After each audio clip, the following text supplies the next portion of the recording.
कोई ऐसा न सोचे कि जो बड़े भवन बनाते हैं, बड़े महल बनाते हैं, बड़े पदों की खोज करते हैं, केवल वे ही अहंकारी हैं।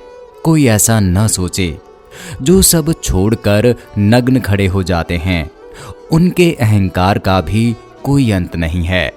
और जो सब त्याग करके सन्यासी बन जाते हैं, उनके भी अहंकार का कोई अंत नहीं है।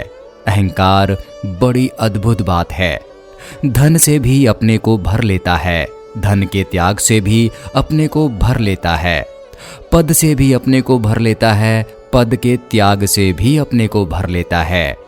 अहंकार महलों में भी अपना भोजन खोज लेता है, झोपड़ों में भी खोज लेता है, संसारी में भी और सन्यासी में भी। जहां भी मैं का भाव है, मैं कुछ करता हूं, वहीं अहंकार उसी करने में अपना पोषण खोजने लगता है। तो फिर हम करें क्या? क्या अहंकार को छोड़ें? छोड़ना तो एक प्रयत्न होगा, और छोड़ने से कभी अहंकार छूटेगा नहीं। हाँ, यह हो सकता है कि विनम्रता ऊपर से ओढ़ ली जाए, और तब विनम्र आदमी कहता है कि मुझसे ज्यादा विनम्र आदमी और कोई भी नहीं है।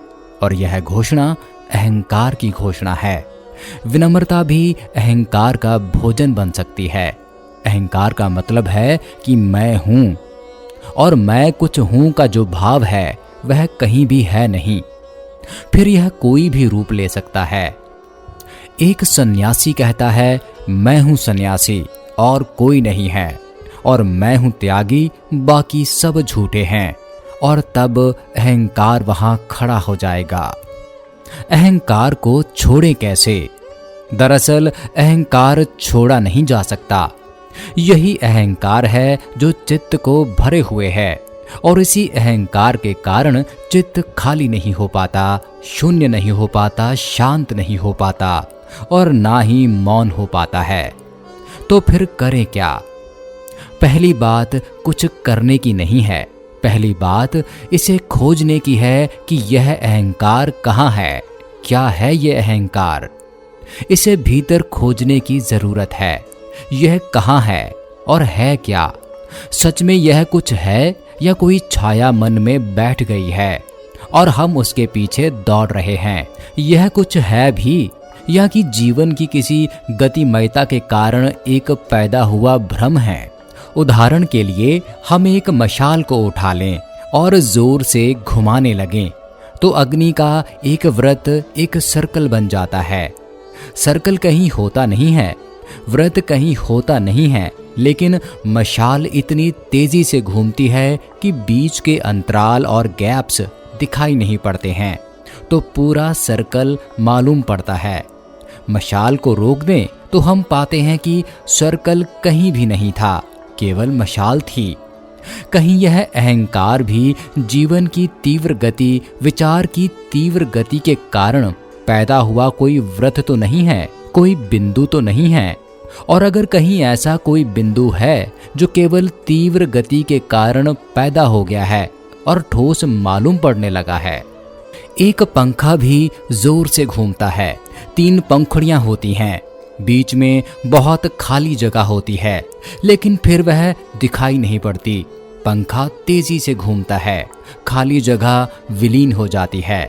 तेजी से घूमती हुई चीजें ठोसपन का ख्याल पैदा करती हैं। कहीं ऐसा तो नहीं है कि भीतर हम खोजने जाएं और पाएं कि यह जो अहंकार बहुत ठोस मालूम होता है, हम पाएं कि यह है ही नहीं, किसी चीज की तीव्र गति का भ्रम है। जैसे ही इसकी खोज में लगेंगे, ऐसा ही पाया जाता है कि छोड़ना नहीं पड़ता अहंकार। खोज से पाया जाता है कि वह तो है ही नहीं, और तब जो शेष स्थिति रह जाती है मन की, वह ना तो विनम्रता है, ना ही अहंकार है। वह कुछ बात ही अलग है, जिसका अहंकार से कोई भी संबंध नहीं रहा, क्योंकि पाया गया है कि वहां कोई अहंकार है ही नहीं। घर में हम अंधेरे में बैठे हों तो अंधेरा दिखाई पड़ता है, मालूम होता है कि अंधेरा है, लेकिन एक दिया जलाकर हम अंधेरे को अगर खोजने आ जाएं तो बड़ी मुश्किल हो जाती है। पाया जाता है कि अंधेरा तो है ही नहीं। अहंकार भी एक एब्सेंस है, प्रेजेंस नहीं है किसी चीज का। हमारे भीतर जागे हुए होने का अभाव है। हम जागे हुए नहीं हैं भीतर, इसीलिए अहंकार है। अहंकार हमारे जागे हुए न होने का, हमारी गैर मौजूदगी का, हमारी एब्सेंस का परिणाम है। अहंकार की अपनी कोई सत्ता नहीं है। अहंकार एग्जिस्टेंशियल नहीं है।